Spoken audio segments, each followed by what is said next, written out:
Hey, this is Evan Longoria of your San Francisco Giants, and you're listening to Torture Cast. You're listening to a podcast by and for fans of the three-time world champion, San Francisco Giants.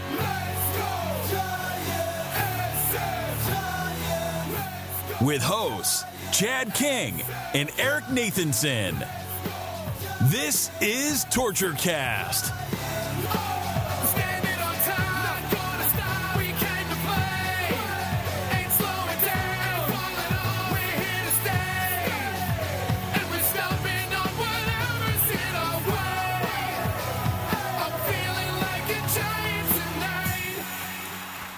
It's Monday, March 8th, 2021, and this is episode 215 of the Torture Cast, the podcast by and for fans of the San Francisco Giants. And I have my audio on over there. I'm your host, Chad King, and joining me from Nevada, Southern Nevada, is Eric Nathanson. What's up, Eric? How you doing? Hey, Chad. Doing well. Another week of Giants, closer to Giants baseball. Another week closer to feeling like we're going to talk about it later. Fans in the stands, starting to feel like real baseball is around the corner. How are things not by the bay, but in the northern part of California? Relatively close to the bay. Yeah, no, it's exciting news. We'll talk about that. We may have fans in the stands for the regular season at least. That'd be great. We do have it for spring training right now, but I don't know. I mean, it's been great being able to watch some of this baseball. Not every inning, but we just love it. You know, just this. You can almost smell the grass through the TV and the radio. And I love this time of year. So it's so much fun. But, we're going to get into it here. The Giants, again, are, not expected to do anything great this year. But at the same time, they're prepping for the future. And, their salary cap and their potential for signing free agents really looks good beyond this year. But in the meantime, they have some young performers that actually aren't doing so bad here in this early spring. And I think it's kind of fun to watch some of these young guys and a mix of veterans as well, and even some reclamation projects that Farhan has signed. And, I would have to say it's not an easy thing to manage and balance, right? You've got these constantly moving parts in and out, this rotating, revolving door. But even from a coaching perspective and scouting perspective, it's taking freaking 70 guys from camp and trying to determine what your best 40-man and then 26-man roster is. And with this roster, I don't think it's as easy as plug and play like some of these super teams where it's a little bit more concrete. Yeah, there's no set lineup for the Giants just yet. I actually think today's lineup is as close as we're going to get.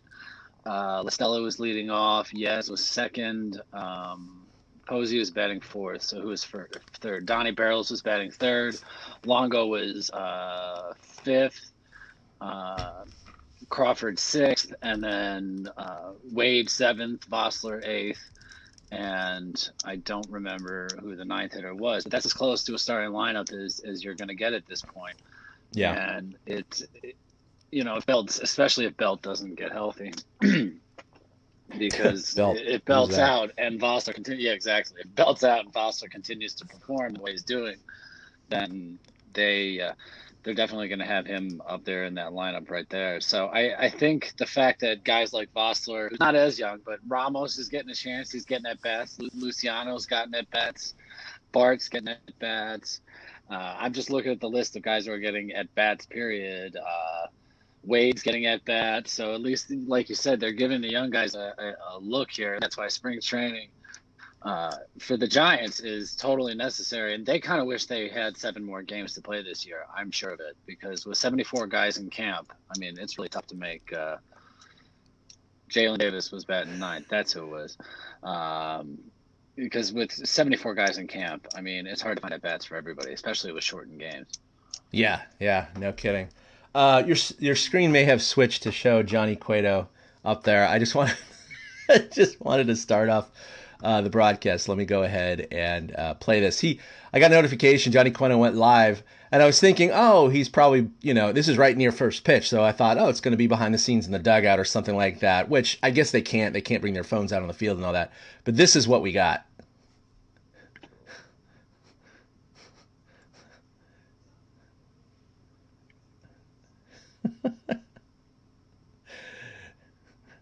Johnny Cueto just having fun in the hot tub. I don't know. Just playing with filters, of course. Putting clouds up and rainbows. Is there supposed to be sound with this? Oh, yeah, if Sam's not coming through. That's okay. He's speaking Spanish right now. But anyway, just one of those funny things. I mean, maybe Johnny Cueto has been partaking in somebody's stash. I mean, what else do you do on your off day? I don't think baseball tests anymore for weed. So yeah, it must be his off day. So anyway, I thought that was fun. While the game is starting, here I am watching him take a hot tub bath. Grown man doing that. So Johnny Hot Tub. What are you gonna do? Johnny Hot Tub. That's right. Now he's pretty entertaining on the social meteors and what he does there. All right, so the Giants are playing right now, but overall the spring, not that anyone cares. They're 2-3-2. Again, shortened games, split squad, whatever you want to call it. They're just kind of floating right there. But we've had some exciting performances so far. I mean, early on, Jason Vossler, what is he, 8 for 16 so far? He's got a couple of doubles, and he's looking pretty good from that left side. Ramos, of course, with his 2 bombs yesterday, and in fact, I'll go ahead and show that because those were some mighty. Yeah, oh man, the one to left field, the way he got up on that high breaking pitch, I think that was the one off Doolittle. Yeah. That was an impressive swing. And then to see him go the opposite way, too. I mean, it was both kinds of swings you want to see out of a hitter. Heliot Ramos swing, and it's a high drive, deep left center. Way back there goes Winker at the wall. Adios, pelota. Yeah, that was his first bomb. And he looks good in a Giants uniform. He fills it out real nice, doesn't he? Ramos got it. I thought that was maybe some kind of a breaking ball. Yeah, look at that. He's trying to how he gets his hands up under it. He pulls his hands in enough about Ramos to get the barrel to the ball. I don't exactly. He threw those elbows and the wrists right inside. That was the problem I always had, was the high and slightly inside pitch. I just couldn't get my hands around in time. And it would just be way up on the barrel, That's a favorite of mine. Bad. I had quick hands. I got to the inside stuff really easily. Oh, that's good. So, and then his second one, I believe, was Oppo, wasn't it? Yeah. Yeah. So it was a strongman home run too. It's definitely a strongman, even for spring training, strongman home run. So that's it's been fantastic to see. Let's see what else. We got Joey Bart. He's 5 for 8 overall. And we got homers overall by Ramos, who's got a couple. Lamonte Wade Jr., Darren Ruff, Steven Duggar, Joe McCarthy, Donnie Barrels hit one. So they had a little bit of a power outage those first couple of games, but they're kind of waking up here recently. Yeah, they hit 5 in the game yesterday. Ramos with his 2. Duggar went yard. I think, Lamont Wade went yard yesterday. And then was that Wilmer Flores maybe yesterday? I don't know. But it's been a power surge, 9 runs, 14 hits, 5 homers. That was their best day so far. And I think that's the kind of offense that we can expect to see. I mean, we saw last year the Giants were averaging more runs than they had since, I believe it was at least 2016. And this year I would expect more out of the lineup that does that. I mean, this Vossler guy, he's the guy that I'm so curious about. When they signed him back in November, it was with the intention of trying to get him major league at bats. And I'd never heard of him before. He was drafted by the Cubs back in 2016. 2016? Yeah, 2014, he was drafted by the Cubs. And he's been in spring training 3 years with the Cubs, 2 years with the Padres before this year, and never broke camp and has never played in the big leagues whatsoever. And this year, he's doing what he did last year with San Diego, but I don't know if those stats, that's exact page I'm on. I don't know if his stats last year for the San Diego spring training, if it's spring training or summer camp. I can't seem to find somewhere to differentiate that. But either way, he was showing some of the same stats last year in San Diego, which is why I see why Farhan wanted to go get a guy like this. Farhan's got to be sitting there like Monty Burns when he's got his fingers going back and forth next to each other, like, yes. Watching guys like Vossler and watching Vossler and Ray tear it up during this. I mean, these are the guys that he went out and got. Vossler is so versatile. Somebody said it in the Giants group today. He's like their Kiki. He's like their Kiki Hernandez. Yeah. Now it'll be interesting. I mean, he's got 102 major league at bats from 2016, like you said, with the Cubs and then the Padres. He's never had more though than 27 ABs in a season. So I mean, he's definitely. This is all spring training. None of this is regular season. Oh, correct. You're right, isn't it? This is spring training. Yeah, you go to his major league same page you go to is you go to his regular season stats and it says he has no stats available. The guy's never been in the big leagues, which is kind of surprising. He's got a great approach. He takes the ball the other way. He seems to be able to drive it to the gaps as well. You know, this could be one of Farhan's great little finds. This is what Farhan does. This is the kind of team he's putting together. It's guys that are versatile, that can play multiple positions. You know, it's the rage of baseball nowadays. And it started with the Dodgers, and it should, because the Dodgers have won, 8 straight division titles, and they just won the World Series. So, yeah, honestly, we should want the Giants to be a little like the Dodgers, and I have no problem with Farhan building a club like that. It looks good when things like this are working. It looks really good, but you got to hope things like this are still working in June and August. Yeah, I'm looking back at some of his. I know I'm not sharing it right now. I should go ahead and switch over there. Showing some of his minor league and college stats here. Let's see if I can get that up. Share screen. There we go. All right. So for the PCL last year for the Padres, 116 games. He hit 291, 20 bombs. Not bad. 102 strikeouts in 375 at-bats. That's a little high.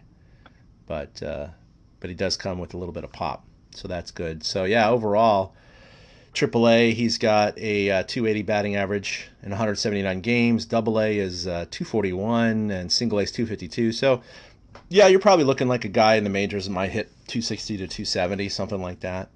You know, maybe could poke 10 to 15 a year. So, I mean, he does seem like he has the tools. I've been watching his at-bats, and he definitely passes the eye test for me, but I'm not a major league scout. But, you know, through all the guys that we've seen for, 30 years, he definitely looks like he's not overmatched up at the plate, which is a good sign.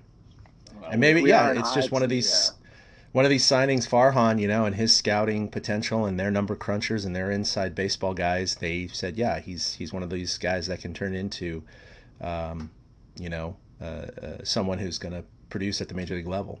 That's good. Well, we're an eye test kind of podcast. We always have been. We don't, we don't dispute advanced statistics, but let's just sniff it. Let's just sniff his armpit a little bit. Yeah, he's good. He's good. Oh man. I mean, we've seen we can see that Duggar, when he doesn't have it, or when I'm just trying to think of an example here. Joe McCarthy hasn't had it. I know he homered, but I mean the guy's hitting 111, and every time I watch one of his at bats, he looks lost at the plate. Yeah, he's a guy that's gonna get. He looks like he's gonna get edged out. That's what's fun is you can kind of see these battles shaping up now. Like Darren Ruff doesn't have any options, and so for the Giants to justify keeping him, he's got to hit a little. And so he's hitting 250 with a bomb and a double, and that's what you want out of a guy like that. And Vossler's gotten a look, so you know that they're looking at corner outfielders, corner infielders as their main position battle candidates, because you're constantly seeing at the shortstop and second base position guys who are pretty much going to be with the team. Except for, Kazan, who's just kind of cleaning up at bats at the end of games for everybody. Yeah. Yeah. It's just get in there, buddy. Yeah. That's totally that guy's role, too. Kazan's that guy, and I would say Alcantara is that guy. And even Joey Bart, to an extent, is Will Wilson has been that guy, too. He hasn't started as much. Hunter Bishop has come in and cleaned up games. It's guys like that. That have to come in. That you got 74 guys. You got to get them at bats. So what do you think so far about Sam Long? I like what you wrote. You're looking nasty, because that's from what I've seen and then everything I've read on the other outing that I did not see. He has absolutely looked nasty. He's somebody apparently that could be stretched out and used as a starter. So I have no idea if you want to start him with the major league club because he seems overpowering, or if you want to send him to the minors to stretch him out. I don't know. Yeah, no, they have such an abundance of lefties on this spring training roster right now. It's really incredible. And you look at the balance of power in the NL West, obviously, just like most of baseball, the NL West is fairly dominated by, right-handed pitchers, probably by at least a 2-1 margin. And so, the Giants having a lot of not only left-handed bats, but left-handed relievers, could cause some interesting matchup issues for other teams, and maybe that's one of the things that Farhan and company is trying to stretch for, given their lack of star power. Well, they I read an article. I think it was Grant on the Athletic, and it's the guys who have options that are going to be moved back and forth, back and forth, back and forth. And there's a lot of guys that do have options. And as Grant had to be reminded, and I'll remind listeners, viewers, that when you have an option, it doesn't mean every time a guy gets sent down, you use an option up. He has an option for that year. So if you utilize an option on a guy, then that option is used for that year, and you can bring him up and send him down. Now, there might be a certain amount of days that he has to wait in the minors before he can come back to the majors. I'm not sure about that part of it. I don't remember that part of it. But option only works one per year. So when they say a guy has 3 options remaining, that means 3 separate years the Giants can move that particular player back and forth to the minors at their whim. Yeah. Yeah, and they definitely have that roster flexibility. There's no doubt about that, which is great to see. And part of it is protecting the ones that don't have any options left. Kind of like, okay, well, these guys, if they have a major league contract and they don't have any options, they're going to be on the team. Or even ones with minor league contracts that don't have any options, they can make that decision whether they're going to jettison them, keep them in the minors before they call them up so they don't have to send them back down and lose them.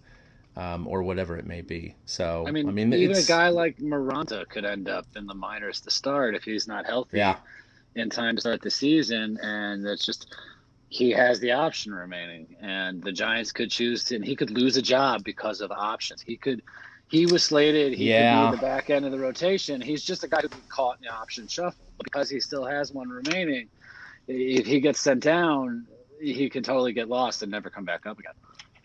Yeah, I mean, when you're talking about these lefty relievers, and we'll talk about them in a second, but obviously we got Jake McGee, who's clearly going to be in there, most likely, Garcia as well. But in the mix are Peralta and Selman and Bargar and these guys. But they just signed Jose Alvarez to a 1-year deal worth $1.15, and he had a nasty injury. Was it last year or 2019 that he got one off the family jewels? He had a testicular contusion. Really?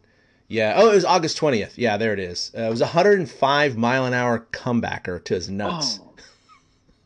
I had that happen to a buddy. Everybody cover your groin now. That's the worst. Yeah, I had it happen to a buddy in Pony League. It exploded his cup. He lost a testicle. It was the worst. Oh my! He lost. God. Oh, jeez. Right. Okay, I'm just gonna exit the frame. Wow. I salute Jose Alvarez. I have a whole new respect for the guy now. I'm rooting for him more than anybody. Woo! Yeah. I don't know if that's like, broadcasters are allowed to make the joke like, he only has 1 ball left. Oh my God. You can go a lot of ways with that one during a broadcast as the color commentator. God. Wow.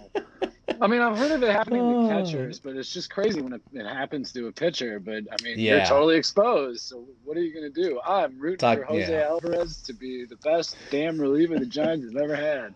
Talk about your life flashing in front of you. Oh, man. But, yeah, he was okay, so Jordan Humphreys was designated for assignment to make room on the 40-man roster for Alvarez, and the Padres did snatch him up. It is the second time that the Giants have lost Humphreys. They reacquired him from via a waiver claim from Cleveland. Originally, they had waived him. Cleveland picked him up, but then they waived him, and the Giants picked him back up. But they waived him, and now the Padres picked him up. But Alvarez is only 31 years old.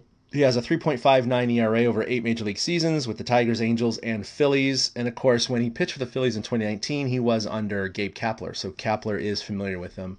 Last year, he posted a 1.42 ERA over 8 appearances. So again, I know it's small sample size, but he had a good year last year.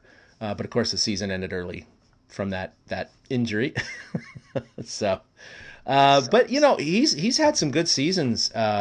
Eric, and I think that this is a really good pickup, and it's 1.15 million. I mean, it's a drop in the bucket. Yeah, there's got to be somewhere like Farhan's got a binder that says you can spend this much money for this, because he's throwing these contracts, these $1.5 million contracts, just at like literally randomly. Everybody feels like. I know. I really, really feel like if I went to Scottsdale and I just kept walking by the stadium, I might get hit with $1 million contract. I was gonna say he's like Oprah, and it's a bunch of relievers in the audience. You get a million. You get a million. You get a million. I mean, it seems kind of ridiculous, but it's, why not? You're throwing everything, and I said it last week. I think he's ahead of the curve with this. I think he knows that pitching is going to be at a premium this year because they're coming off of a shortened season where pitchers didn't get fully stretched, and then half of the pitchers didn't even pitch last year because they were in the minor leagues, and those are the guys that are going to fill out your roster in the 9, 10, 11, 12th part of your pitching staff. So I think that Farhan's just trying to be ahead of the curve again and just add to the stockpile. It's just this is exactly what they're doing, especially because you look at their projected starting rotation, and you're not going to have these guys going 8 innings. It just is not going to happen. We're going to have a lot of, barring them not getting knocked out in the second inning, we're going to have a lot of 4, 5, 6 inning starts, maybe even some openers. We don't know what's going to happen there. But the point is, last year, like you said, it was a 60-game season, but they're back to 162, and these pitchers may not be back in full, I guess, glory in terms of their stamina is concerned. So having that backload of talent in the minor leagues that have those options is exactly what the Giants are going to need, not only for injuries, but if people just are running on fumes, right? They have one of those stretches where they have, 9 games in 10 days or something like that, or if they have a couple doubleheaders because of COVID, protocol or whatever. They could have just pitchers pitching on fumes, and that's when you have a mysterious injury. Someone goes on the is it back to a 7-day IL this year, or is it 10-day? I can't even remember. I get it all mixed up. I think it's 10-day now. I think 7 days. Yeah, is it 10-day? Year. Yeah.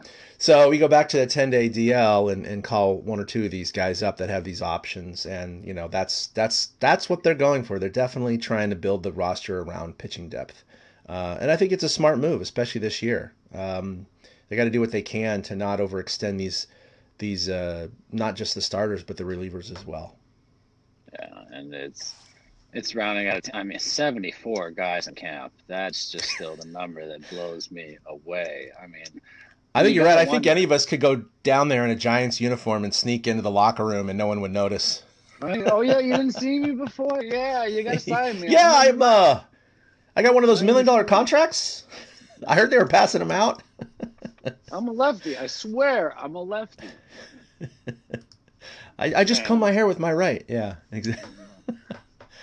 Oh man! So we got a comment. We're talking about fans. Any fan can walk down there, and we've talked about the ball club. How the news that they are going to allow fans at Oracle Park, that California somehow is going to allow certain counties to have certain gatherings of 25%, and the Giants will fall into that, and they can have at least 8,000 fans for opening day when they finally come home after their first road trip. I mean, that's I didn't think we were going to see it this quickly. Did you? No, I didn't. Especially, I live here in the South Bay area, right? So I'm just 1 or 2 counties below San Francisco, and I'm in Santa Clara County. And yeah, I'm surprised. I did think at some point Oracle and the Coliseum would open up, but I thought maybe June-ish, something like that, when vaccination rates were, getting high and the pandemic was starting to curtail off. So I'm surprised, but we have this weird colored tier system in California that I don't want to bore everyone about, but basically, aside from full lockdown, which we had in like December, right, and into January, which was like off the charts, like the whole country was, we have this color tier system of 4 colors, and they all have varying degrees of how widespread the coronavirus is. And then that relates to how open businesses can be. Like purple tier is the highest. That's where like no theaters and movie theaters, no concert venues, no parks at all, right? No indoor gyms, that kind of thing. Well, we just went down to the red tier. So now it's like gyms are 10% with masks, movie theaters 25% with masks. And again, that doesn't actually apply to outdoor ballparks. But I guess Newsom and his crew are just forecasting, essentially, that by April 1st, we should be in, I guess it's the yellow tier, the last tier, where you can start opening up larger public venues like parks and stuff like that. Not indoor. Like, I don't think the NBA, so maybe it's orange tier, but you can't do the Oracle Center or whatever where the Warriors play. But it's an outdoor park. And like we were talking about during the last podcast about spring training, and you and I being familiar with Oracle Park, and as with most baseball stadiums anyway, it's open air, you know? If you have 25% capacity and you're all restricted to your little pods of 2 and 4 in seats, and you're nowhere within 6 feet of someone and wearing a mask, except when you're eating and drinking, which is half the time. But point being, I would absolutely feel safe. I mean, you know, I covered, 5 games last year during the pandemic. And, you know, they did a really good job in the press box where we all were well more than 6 feet apart from each other. I mean, I was like, where is everyone? You know, I'd see a reporter way down the hallway or something. Never at any time did I feel like, and I've been taking this whole thing real seriously. I'm kind of tight about all this stuff. Did I feel like I was in any danger? And I think that they're going to do what they can and what is safe with 25%. I think that's completely reasonable by April 1st, especially with the numbers heading where they are. And I'm excited. I'm really excited that fans are actually going to be able to see, you know, opening day. Again, it's not going to be 40,000 sellout crowd. But hey, 8,000 is 8,000. That's basically like an old Candlestick game, by the way. So we're going to have basically a Candlestick crowd, you know? So I'm fine with that. August and Candlestick every day of the week. Except, you know, I wonder if they'll keep the cutouts. And what I do like, and Kruko talked about it, even if you're playing in front of like 500, it feels like 50,000 after not playing in front of fans at all. And it's cool to see that we're actually heading in a good direction with this. You know, enough of this doom and gloom talk every time we bring up the virus and every time we have to talk about COVID-19. You know, that's the one thing we've been lucky with the Giants. The Giants never had any positives, and that's something they're very proud of. And they've introduced this fan-safe thing where they've got all these protocols in place to make sure that the fans who are coming to the games feel, you know, safe and do so. And, you know, as we talked about, there hasn't been a tracing going back to one of these stadium events that has caused some big outbreak. Like, you know, you're a scientist, I'm a facts-based guy. If we had heard those facts, you know, the absence of those facts is just as loud as those facts. And since there's been no outbreak anywhere from any big stadium, like the only outbreaks we heard of were large indoor gatherings that were more like political rallies than sporting events. And so even though we made fun during the college football season that some of these stadiums had like so many people in them and, oh my God, what are they doing? You know, it doesn't appear that there's been any big outbreaks. So I think it's good to see that states, and I feel like if California is going in that direction, that's a good sign for the rest of the country. I hate to be California-centric, but we are a California-based podcast around a California-based baseball team. And it's true. If California is heading in that direction, I think the rest of the country, that means, is kind of heading in the right direction as far as getting things back on track. I believe there will be concession stands open. They're just So we have a comment from Sergio Dubon here saying no concession stands open at all. What I can read right now, it says teams and event organizers can only sell tickets regionally in the purple tier. We're already out of that, so that's not an issue. In other tiers, teams and organizations can sell tickets to anyone living in California. No concessions will be allowed in the purple tier. Again, we're out of that right now. We should stay out of the purple tier. While in others, concession sales will only be available at seats. So I need to look up the details for San Francisco County specifically because it looks like it varies by county. But I did read somewhere that it said in-seat concessions will be available. Reading that with this paragraph, maybe they were also saying in-seat sessions will be available because aisleway concession stands are not going to be open. So I think it is possible without holding up the podcast here. So I guess go ahead and try and look it up yourself. But I know concessions will be available at minimum at your seat. So they'll have someone walking around and be able to take your order. Either someone carrying a tray of beer or someone has one of those little pads that can, get your orders in. I mean, when you think about it, they have that Lexus luxury box service, right? So if you're sitting in the lower box seats, you have access to these waiters, these servers, and they give you menus and you just order off the menu. They punch it into their little tablet, and in 5-10 minutes, they come back with your food for anything you want, basically, from mostly around the ballpark, or at least what's on their menu. So that was probably limited to a good 5,000 to 8,000 people in those lower box seats and luxury seats. So if you think about the whole park being around 8,000 people, I don't see why you couldn't have an army of servers kind of going around and fulfilling that role. Because what it does is it reduces the contact points, right? The touch points around the stadium. And clearly restrooms are going to be open, and I don't think they're going to restrict people from walking around the park to get views and pictures and stuff. But I think forming lines at concession stands is something that they're trying to avoid. But again, I'm not 100% positive about that, but you definitely can get your food and drink if you're going to a Giants game for sure. Yeah, they wouldn't allow it to happen if they weren't going to be able to profit off of it. It's kind of the way it is. Oh, we should take some wild guesses here. Brooks got a question here. What will happen when a home run ball lands in the middle of 8 pods? It becomes a COVID fight. Everybody starts coughing on each other. It becomes a small spreading event. Yeah, don't touch the ball. That's what it's going to be. It's going to be hot potato with it. Well, no, that's funny.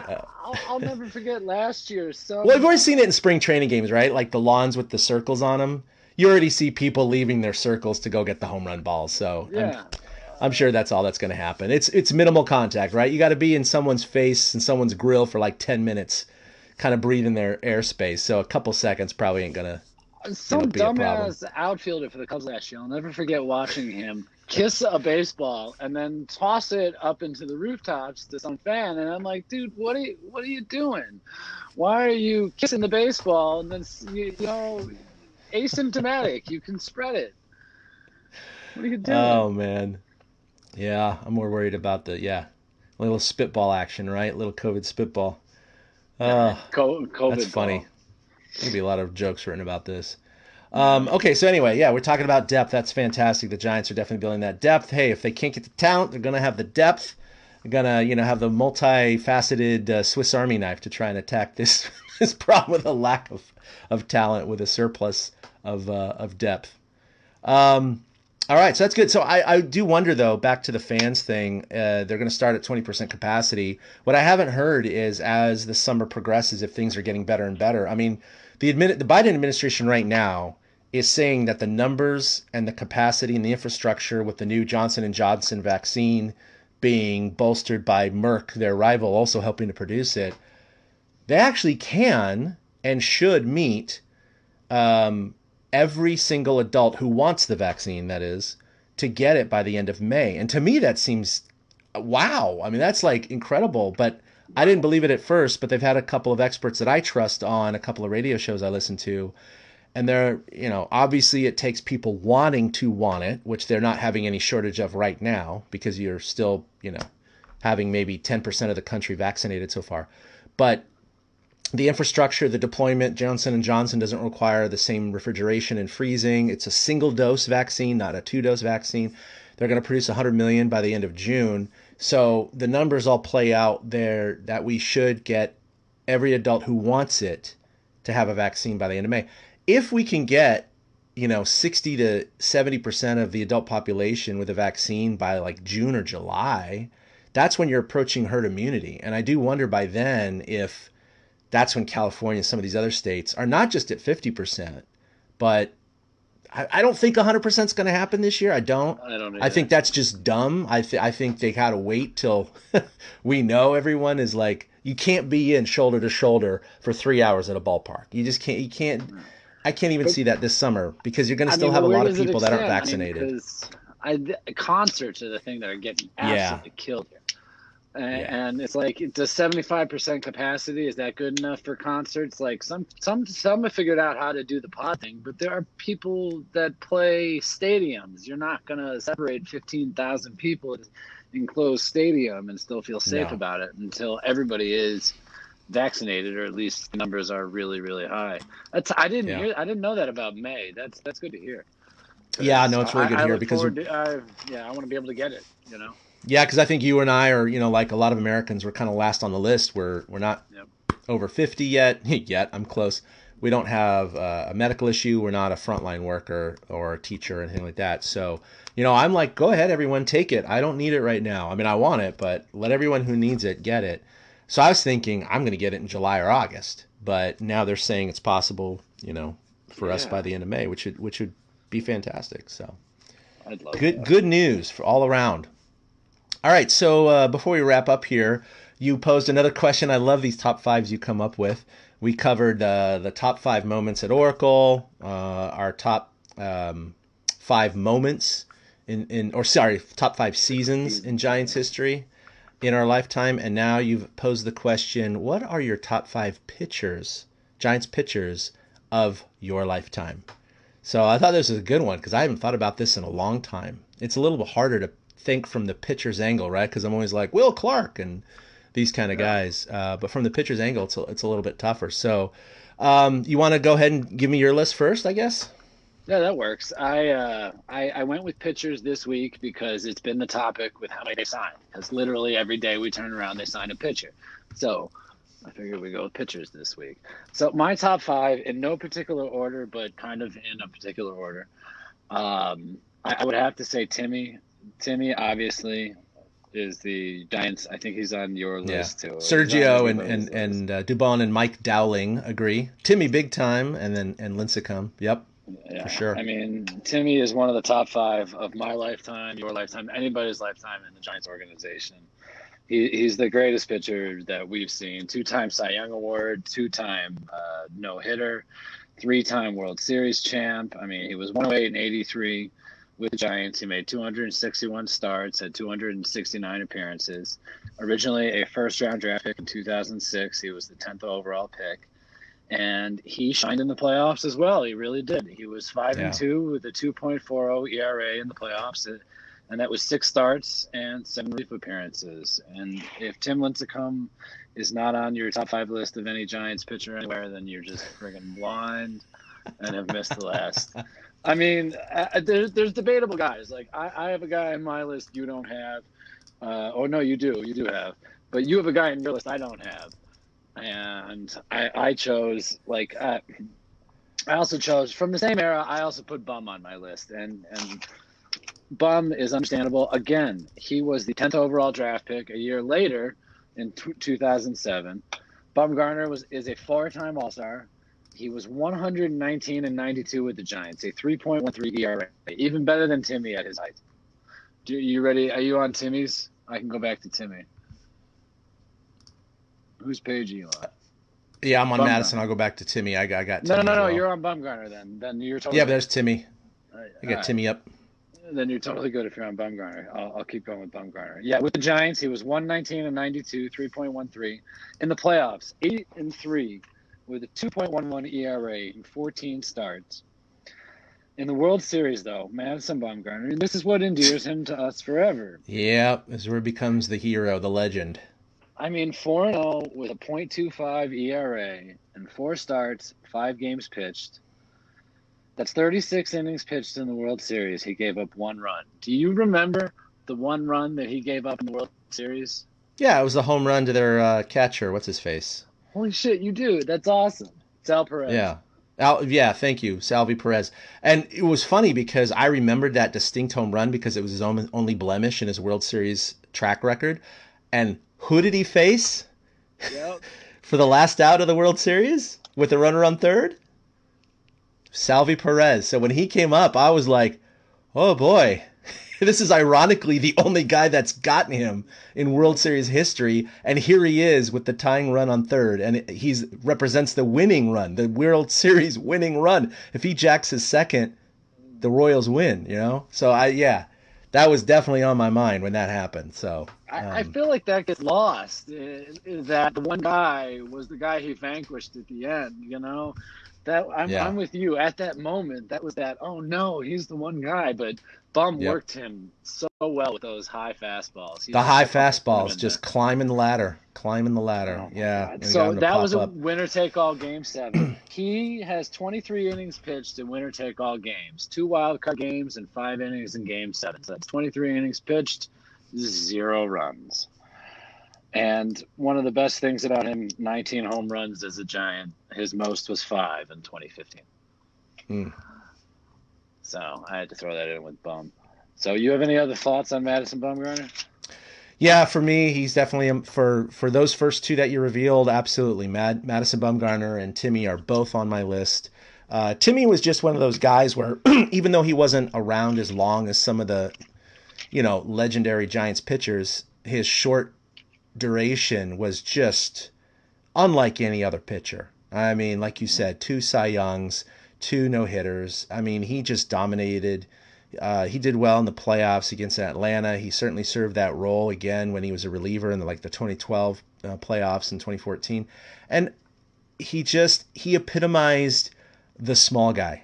He epitomized the little guy who was getting it done. The 5'8", 100 and whatever, 50 pounds soaking wet kind of frame he had. And I had a chance on several occasions to interview him. And I knew he was a small guy. I'm not a particularly large guy. I'm 5'10", about 200. And, walking up to him, I was like, holy crap. Like, he is tiny in height, tiny in build, tiny in just everything. And you look at him physically when I was just 2 feet in front of him. I'm like, there's no way this guy's a major league ball player, let alone a Cy Young Award winner and World Series and playoff hero. But yeah, even though his star burned out a little too soon, sooner than we would have liked to have seen that, because he'd still be pitching to this day if he had any durability. And that's the sad thing about it. I mean, could you imagine if he was as good as he has been or was, but throughout a longer career? I mean, it would have been unbelievable. I mean, clearly he would have been a Hall of Famer. He's not going to be because of his short time. But again, Madison Bumgarner, same thing. World Series hero. He's done so much. And again, it's funny how he never won, and never will, I don't think, at this point, win a Cy Young, right? He never had one of those seasons where he had like a crazy ERA and the strikeout king. He was just consistently above average to very, very good every regular season, and then just absolutely shined. He was Sandy Koufax of the playoffs. He was Cy Young of the playoffs, And even MLB and other national organizations finally recognized that fact when they always threw him into who would you like to start Game 7 of the World Series, right? Because they always throw out your, Kershaw's and what have you, but they always threw Bum in. Because they recognize the fact that when it came to a big game, he was unlike any other. So that's pretty cool. Yeah, he never finished higher than 4th in Cy Young voting, and that was twice in 2014 and 2016. And apparently he got some MVP votes in 2016. I mean, yeah, that's nice and all. Bum is just that rare guy, and I think that this is what is going to endear him with us forever, and then we'll move on. Is the fact that he wasn't the lights-out pitcher in the regular season, but he was in the postseason. The fact that he could step it up at the right time. There's something to be said for turning it on when the lights are brightest. And he just had that gene. And he will always have that gene. There are just certain guys that have a John Wayne type gene. And Bumgarner has it. And that's why I think that he's just absolutely going to go down as an all-time great for the Giants. And Bum, he might build a Hall of Fame resume if he can pitch the back half of his career. But I think 2021 is going to have a lot to say about that. Because if he looks anything Sure. like he did last year, it's over for him. So hopefully Bum gets his stuff together. All right, so we each got what, 3 more pitchers to go, and I know we have some honorable mentions too, because sometimes it's just kind of hard to say. So I'll take a stab at the next one, and again, sometimes this list is hard because it's top 5. It's rounding out that bubble, right? That like, well, it could be number 5, could be number 6 for me, but it's just from the gut. So I'm going to throw out another name out there, and that's Rod Beck. Again, someone who was short in life, but loud when he was there. And he was very similar to a Brian Wilson in the sense that he always got into trouble, but always seemed to get out of it. And he was the dude you went bowling with and drank a bunch of beers with. But that's actually what he was. I mean, especially later in his career when he was with the Cubs, he literally had an RV in the parking lot. And he literally invited fans to come in and drink beer in his RV. I mean, he epitomized what he looked like, because that's the life he lived. He loved just, shooting the shit and drinking beer and hanging out with people. And he was a really nice guy. Unfortunately, he did have substance abuse issues and other problems in life, which led to his early death, which was really, really hard to kind of see his life unfold like that. But while he was a San Francisco Giant, man, he was so much fun. And I remember, one of those outings where he loaded the bases with nobody out and he got out of that jam back in, what was that? Was that 93? I can't even remember the year it was. But, Rod Beck, another guy that just, Shooter, right? That was his nickname, Shooter, because he didn't care what you thought. He just shot the ball and see what you did with it. So, I think you have him on your list too, right? Yeah, I got some Rod Beck. Or you have him facts. on your list too, yeah. Yeah, I do. Rod Beck is also on my list. He was with the Giants from 91 to 97. He was originally drafted by Oakland in 1986 and traded to the Giants in 1988. And with the Giants, Rod Beck had 199 saves, second most in club history behind Rob Nen. And I think Nen's at like 206, so he barely passed Shooter. He was a 3-time All-Star with 25 or more saves, 6 straight years, and 5 of those years were his last 5 years in San Francisco before he went to the Cubs and was a turncoat. But that's fine. It's Rod Beck. We'll forgive him for that. Yeah. I mean, he played for some great franchises. He went from the Giants to the Cubs to the Red Sox. And then took a year off to get his stuff together and came back to play for the Padres for a couple of years. And I don't think there's anybody out there that didn't love seeing Shooter with his arm swinging. Yep. With his mustache and his hair staring in at the catcher. He was entertaining as hell. And I think that's obviously why he's on both our lists. We didn't talk about this ahead of time, and the fact that he's on both our lists is a testament to Rod Beck. Yeah, no, he definitely lives and endures. His last year was age 35 with the Padres, and that was the year 2004. And sadly, he passed away just 3 years later at the age of 38 in 2007 in June. Oh, man, unfortunately, he lived a little too hard, Eric. He played baseball hard, but he also lived a little too hard, too. Some of us are prone to do sad that. Things. Yeah. But what a guy. Okay, and then another one on my list, which I don't think he made your list, but it's only because I had I had a personal connection to him, but it's Matt Cain. Followed him from when he was drafted or appeared for the team as far back as 2005. And, he was one of those guys who was originally on the roster with Barry Bonds when you get all the way through the World Series era. He had that connection to that legacy, kind of, the 90s team into the 2000s. And then, he was nicknamed the Horse because most of his early part of the career, he had 200 innings. He went 6, 7, 8 every time. He was just a really durable, likable, consistent guy. And I know he didn't throw up the best numbers overall for his career, but that's not the qualifier for our top 5, right? Our top 5 could be for any reason we want. And that's he's not in the top 5 performers. No, I understand that.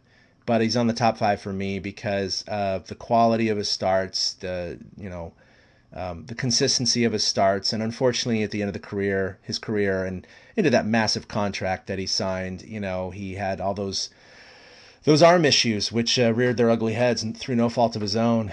But I also, he was a really nice interview, a really nice family man, and I was able to connect with him, and I actually was able to take him to the Monterey Bay Aquarium, and I gave him a tour of the Monterey Bay Aquarium behind the scenes for about 3 hours with him, his wife, his daughter, and his mother-in-law. And that was something I'll never forget. And he was just super gracious, super inquisitive about the exhibits, and I did a dive show for them as well. And I gave him some photos, he signed some stuff, and then every time I saw him in the ballpark after that, or when I followed him at the AT&T Pro-Am, when I was able to cover that for TortureCast, he always called me, "Hey, aquarium guy," So it was just cool to have that relationship, because he really was a genuinely nice guy. It was not a shtick.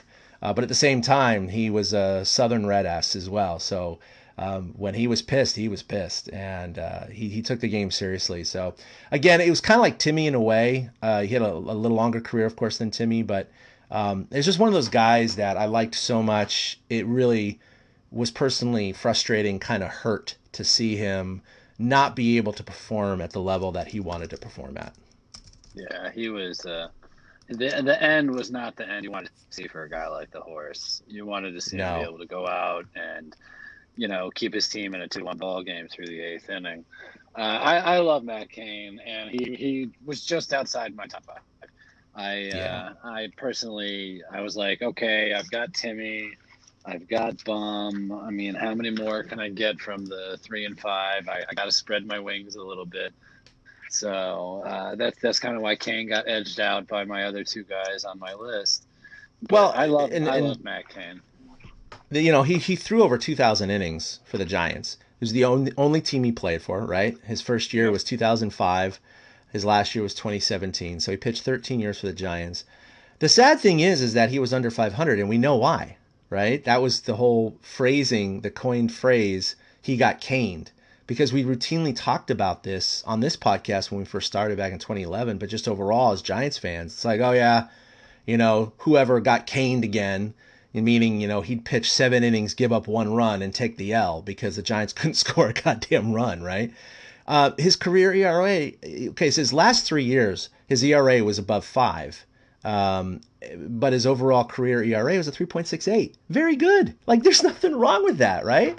So someone in the major leagues with a 3.68 ERA really should be at least 500, if not better. But he was 14 games under 500 at 104 and 118, mostly because of those caned starts, which kind of flipped the script on him. But again, high quality guy, 3-time All-Star, 2009, 2011, 2012. Obviously the perfect game, and many other accolades. So cool dude, man. It was just really sad to see him because he was 32. I mean, he's only 35, 36 right now. So again, there are pitchers out there that are, 38, 39 still throwing. If everything went well, he could still be pitching in the major leagues if he was healthy, but that ship sailed. But he got a nice big fat contract at the end, so he's taken care of for life. Should have got on that Tom Brady diet. His third start, his third start ever in 2005 was a complete game shutout, complete game 2-hitter against the Cubs, and I think that's why I fell in love with him right away and thought this guy's the next coming. You know what I mean? Because it was a Cubs broadcast. It's 2005. I'm living back in Chicago and on MLB TV at the time. But I guarantee you, I watched that Cain, complete game and thought he was the next coming. So I totally get, having Cain up on the list. I'm going to run through my last 2. Yep. I have an honorable. All right, I threw him on here on the list as an honorable mention. Mike Krukow. He was with the Giants from 83 to 89, which is during my lifetime, so I consider this okay, even though he started playing in 1976 with the Cubs. Krukow was an all-star in 1986 and third in Cy Young. That was his one great, fantastic year. But he had a winning record. He was 66 and 56 with a 3.84 ERA with the Giants. And originally, Krukow was drafted by the Cubs in 1973 in the 8th round of the MLB draft. And because Krukow has brought us so many great memories as the one half of Kruk and Kuip, I kind of wanted to give him an honorable mention here and put him in my top 5. More for his accolades and his years of grab some pine meat and things like that he brings to the game. The squat. Yeah. You know, there are just certain Krukow-isms that we've all come to love. So I had to throw him on the list. You got anything about Krukow? Yeah, so he was just one of those guys where, again, my fandom for the Giants started, like, seriously. I mean, I was like 8 or 9 when I was following him easily, but when I started to get serious was probably the 1983 season. You know, I was like 9 or 10 years old and playing Little League, and obviously I still liked the Giants. But, 7-year-olds aren't getting into the stats and everything was in box scores and newspapers anyway. So that was the way I grew up, was listening to the game, an occasional TV game, but it was always the box scores the next day, right? It was always pulling up the standings in the sports section in the back page, looking up the box scores, looking up at the NL leaders to see where, Will Clark was and all that stuff like that. So, but Mike Krukow was just one of those gregarious pitchers, back when he started with the Giants in 83. So he kind of was one of those first guys. And then, of course, Clark came in 84 for his rookie year. That's really what solidified my fandom of that team. And Mike Krukow was just a hoot in interviews and a really solid guy. Obviously, in 86, when he was an all-star, he won 20 games, 3.05 ERA. So that really, kind of projected him to a further stardom, even though he was 34 that year, right? I mean, he was getting up there in age. Kind of a late bloomer when you look at some of the stats. Yeah, I mean, he pitched, 7 years for the Giants, but he also pitched 7 years prior to that, 6 with the Cubs and 1 with the Phillies. So he had 1,100 innings with the Giants, 2,100 innings overall. So almost a little bit more than half of his career was with the Giants, but it was all at the back end. And it was his best, right? He was a 3.84 ERA with the Giants, which was great, and a 3.9 ERA overall. No, he pitched all the way through 89. That was their World Series year. I remember he was injured that year, so he wasn't able to. I don't believe he pitched in the playoffs that year, and then he had to wrap it up. But yeah, very, very, in a lot of ways, very similar to Matt Cain's kind of career in terms of numbers. But yeah, obviously one hell of a guy. I've chatted with him a few times as well, and he really is a genuine personality and one heck of a talent and a funny dude and a broadcaster. So that's a good pick. Yeah, I just to round it out. And then here's one. A lot of Giants fans remember this guy. He was my dad and I. He was like that pitcher that we fell in love with before Timmy. Noah Lowry was that guy. He was supposed to be that guy. And oh man, he was he was like that next guy with the birthmark on his eye and the whole thing, right? Like he was that dude. The hat pulled real low. Contract, yes. Everything. Yep. Yeah, it was that kind. It was exactly right there, just like that. Right before the 06 season, he signed a 4-year deal for like $10 million or something, which was the largest contract for a pitcher with only one full season of big league service. It's like everybody was all in on him. Lowry only pitched for basically 4.5, 5 years, 03 to 07. He went 40 and 31 with a 4.03 ERA. And my favorite stat, he struck out 420 batters. He was once the NL Pitcher of the Month in 2005. And he was a 2-time NL Pitcher of the Week, once in 04 and once in 2006. And much like the other guys on this list, Matt Cain, Bumgarner, Timmy, Noah Lowry was a first-round draft pick in 2001, but he was the 30th overall pick, but still, he was a first-round draft pick. And I thought he was the second coming. And as a fan from afar, needing that pitching to step up, like, it was one thing having Jason Schmidt dominate for a little bit, but he came from a place. Noah was, the homegrown talent. He was Timmy before Timmy, it felt like. But Timmy being a rock star to a whole new level. Yeah. No, we thought Noah Lowry was going to be the next guy. He was the next star pitcher, and he was good. He was good when he was pitching, but he was often injured, and obviously his career was cut short because of those injuries. And Yeah, that's a good call because he was really good for a while. And I think the last I heard a couple years ago, he was like running a brewery or something like that. I can't remember. Yeah, But I'd I have to heard look something it like up. that too. Somebody mentioned that recently to me. I don't remember what it is. Yeah, yeah. That's another good call, man. He was good back in the He's day. the co-owner of Santa Rosa Ski and Sports. Well, that business is closed, according to Wikipedia. Oh, okay. So maybe it was that. I knew he was a business owner of some sort. So I guess maybe that I had to go to business the doesn't Wikipedia. exist anymore. Of course, there's a lot of businesses that don't exist now because of No, COVID. not But anymore. We lost one. So, should we throw out some honorable mentions? I mentioned Jason Schmidt. hmm Rob Nen, who is the Giants' all-time saves leader. I absolutely loved watching Rob Nen. The little toe tap, that was just one of the most fun things the Giants pitcher had. Ryan Vogelsong, I mean, who doesn't love Vogie and his story of, getting shipped off and then coming back years later? yep. I mean, do you have any particular Vogelsong memories that stick out? Because he was kind of one Well, of I those mean, guys.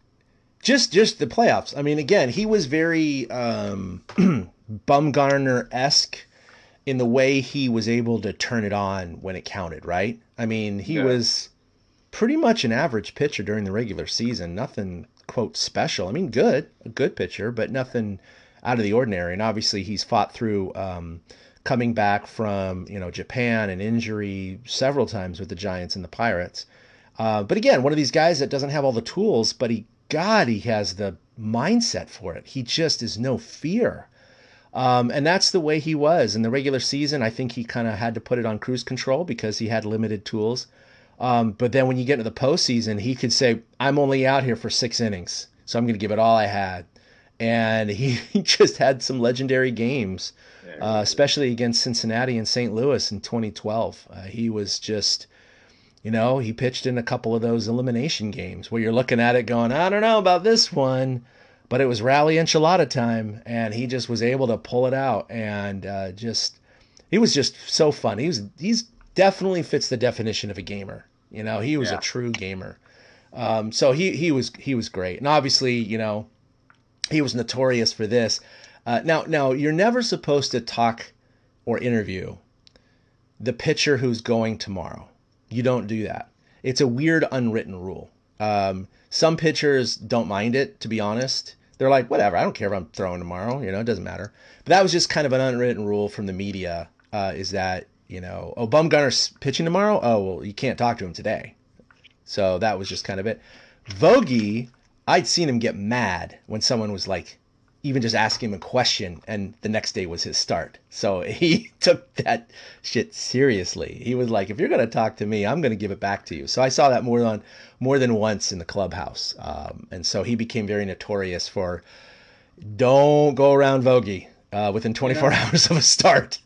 Some guys got to get into that mentality. And the other honorable mention Exactly. on this list is the opposite of that mentality. Sergio Romo, El Machón. I mean, I'm going to root for him in Oakland Totally. this year. Like, I love Sergio. That is not necessarily a performance pick as much as I just enjoy the hell out of Sergio Romo. And Oops, sorry, I was muted there. Sorry, my dog was going off. Yeah, Sergio Romo's another guy, very relaxed and in there, and he get pumped all the time and all that. But he was a chill dude, man. You'd almost think like, is it 420 somewhere? Like, hey man, what's going on? But he was a great interview too. I mean, you just sit down with him and he'd answer anything and he'd smile and he'd ask you about your life and how your life is going. I mean, he was a real cool dude. Again, small in stature, 160 pounds sopping wet. You're like, how are you a major league pitcher? I don't understand. But there are some of these guys like Lincecum and Romo and others that just, they have the special mechanics and the mindset to be able to do it. And here, Romo is, he's getting up there in age and he's still hanging on in the major leagues. It's really awesome to see. And I agree. I think Oakland has a really solid bullpen this year. And I think he's going to be a big part of it. And he's going to be used wisely in situations where the slider is the call. So it's going to be good to see him, hopefully flourish in Oakland this year. And you had a last addition to the honorable mention list. Yeah, actually, it was my number 5. I didn't quite get to him. I don't really have too many on. I don't have a list of honorable mentions, but I was letting you take that. But it's John Burkett. For some of you younger chaps, you may not remember him because Mike Krukow pitched before him, but you all know who Krukow is. But John Burkett, I mean, he was the guy that we thought was going to be a Cy Young Award winner. The way he was, would dominate certain starts. He didn't overall have the absolute best numbers in the world. He had a really long career. He pitched 15 years in the major leagues. He had a career 4.3 ERA. With the Giants, it was a 3.83. That's great. That's where Matt Cain was for a longer set of time. 1,000 innings basically with the Giants. But he had one hell of a run. He pitched from, he had a cup of tea in 1987. I don't really count that because he didn't pitch in 88 or 89. He was in the minors. But from 1990 through 94. So it's only those 5 solid years. But during those 5 years, he was really, really good. He was an all-star in 1993 and a 22-game winner that year. That was the year that the Giants won 103 games and didn't make the playoffs. And we talked about that last week during our last episode. So he was one of those stars of that team. And he was an excellent bowler, too. He had many, many 300 games to his resume. So that was all before Mookie Betts kind of took that, bowling baton of a major league player. Today I learned John Burkett bowls. Okay. Oh, yeah. Really good bowler, too. Like I said, many 300 games. But Mookie Betts has that to his resume as well. So anyway, one of those guys where when the Giants were getting good in the early 90s, he was an integral part of that. Was only a one-time All-Star with the Giants. He later was an All-Star at age 36 with the Braves, believe it or not, in 2001.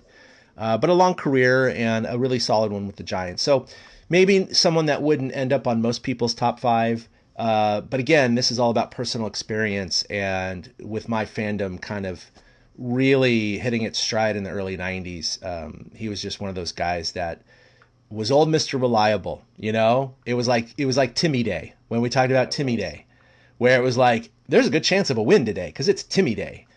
Same with Burkett. It was like, Burkett's going out there. We're going to win today. I mean, he was 67-42 with the Giants. It's pretty damn good. That's a 62%. That's a 62% winning percentage. 25 games over 500. Holy crap! In a small sample size. So he was really solid with them. He averaged 200 innings a year for those 5 years. So. Real good start. So did you have any other honorable mentions? No, I think that covers it. There's nobody that popped into my head during this discussion either. I figured if somebody did, I'd throw them out there, but nobody really popped into my head during this. It's fun to do these, and I think we'll do them through spring training, and then we'll have to see if we have time during the regular season to fit it into a normal show because we'll have a lot of games to discuss. But we will at least do 2 or 3 more of these before the season starts. I think that this is definitely worthy of another look. So, for sure, yeah. All right. Well, by the way, everyone, I didn't mention this at the top of the show, but we are streaming this on Facebook Live. If you're on Facebook Live, of course, you know this already. But for those of you listening to just the audio stream, we're going to be doing this more frequently, hopefully every episode now, because it really is a good way to engage with our listeners. We've got a lot of good comments today. As we wrap up the show, Mike Dowling says, I'm in the UK, followed the Giants since 98. Never been over to see them, but it's on my wish list. Hopefully get over one season. Hey, we'd love to have you, Mike. Whenever you can make it, look us up. I live in the Bay Area. I'm covering games. I could always meet people, at the ballpark. That would actually be a lot of fun. I've done that several times with listeners and other people, just having a beer before the game. It's a lot of fun. So, and of course, Eric, hopefully we'll be able to make it up here one of these years after COVID kind of settles down. He's not too far away, but he'll get up here. Check us out on Facebook. We're going to have this recorded. So if you want to see our ugly faces, if you don't, totally acceptable. You can just listen to our gravelly voices and go from there. Go ahead and find us on your normal podcast feed. We're also at torturecast.com. You can follow us collectively on Twitter at torturecast. Individually, myself at ChadK21. And then Eric at 2 Out Hits. That's with the number 2. I'm going off the top of my head, Eric. Is there anything else that I missed? No, he's shaking his head. All right. Well, I got to get ready for my wife's birthday, so I got to get out of here and get some gifts or something. I'm kind of pushing the deadline. But anyway, thanks for joining us on Facebook Live, on audio, or wherever you have consumed our podcast today. And we'll see you next week for episode... Oh, yeah, that's the other thing. We're going to be recording, unless things pop up, we're going to be recording regularly on Monday around noon Pacific time. So if you want to join us live, you can do so around that time. So for Eric, this is Chad signing off. We'll see you next week for episode 216. Until then, a-boom. A big thank you to everybody for listening to the TortureCast, the podcast by and for fans of the San Francisco Giants. Follow us on Twitter at TortureCast. You can also like us on Facebook or check out our blog at torturecast.com. I also want to say thank you to Ashcon and Bailey for letting us use their song Feeling Like a Giant for our intro. For Ben Lee and Chad King, my name is Willie Dills saying, we'll see you next time.